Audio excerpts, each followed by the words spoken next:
ऑफर्सचा धमाका। कोणत्याही कंपनीचा मोबाईल खरेदी करा आणि मिळवा आकर्षक गिफ्ट। शिवाय सर्व कंपन्यांचा फायनान्स व कॅशबॅक ऑफर्स। सर्व नामांकित कंपन्यांचे मोबाईल व ॲक्सेसरीज मिळवण्याचे एकमेव ठिकाण Kirti sales and mobile gallery, Meenakshi Chitramandir समोर, कराड तासगाव रोड, पलूस। प्रोप्रायटर कुलभूषण शीतल सावळवाडे।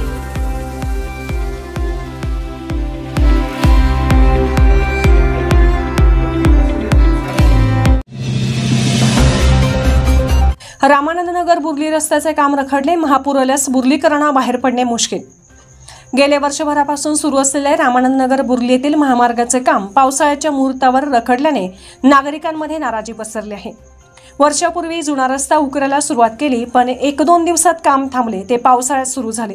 मात्र अत्यंत कासवगतीने काम होत आहे। सध्या देवराष्ट्र ते अंकलखोप या ठिकाणी राज्य महामार्ग अंतर्गत हे काम संतगतीने सुरू आहे। अर्धा रस्ता उकरून माती बाजूला टाकली जात आहे। पाऊस पडल्यास अर्ध्या रस्त्यात खोदकाम केल्याने रस्त्यावर चिखल पाणी साचणार आहे। बुर्ली ते रामानंद नगर रस्त्यावर या खोदकामामुळे कामगार, शेतकरी, महिला, विद्यार्थी यांना या मार्गावर प्रवास करणे मुश्किल झाले आहे।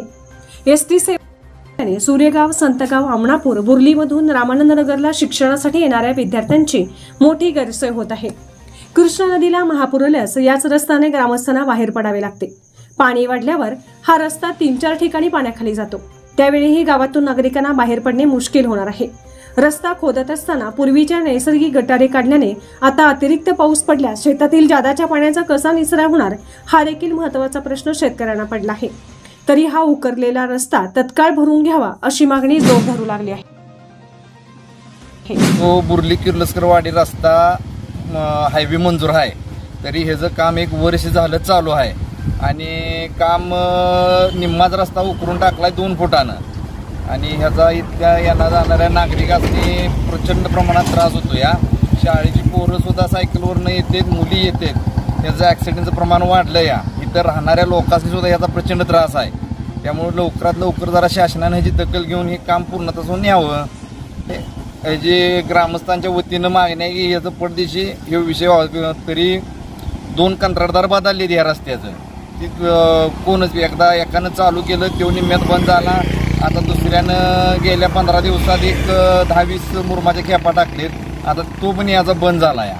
त्यामुळं लवकरात लवकर हे विषय संपवावा शासन। आणि पावसाळ्याचे दिवस चालू आहेत। समजा महापूर जर आला किंवा पुराचं काय झालं तर इथनं वाहतुकीस प्रचंड त्रास होणार आहे। कुठलीही व्यवस्था गावापर्यंत पोहोचू शकणार नाही अशी परिस्थिती आता ह्या रस्त्याची झाली आहे। त्यामुळं लवकरात लवकर कामाला सुरुवात करावा, की आमची दुसरी काय मागणी नाही। हां, ती सांगितली।